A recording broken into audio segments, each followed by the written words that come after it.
மானம் குறையும் இன்னு மாசு படியும் இன்னு வீணா கதை முடிஞ்சு போச்சு.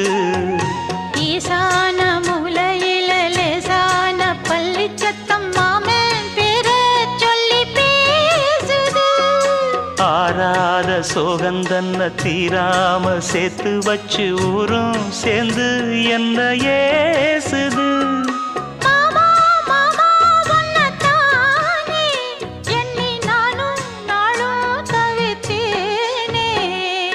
கூண்டுக்குள்ள என்ன வச்சு கூடி நின்ன ஊரை விட்டு கூண்டுக்குள்ள போனதென்ன கோலக்கிளி.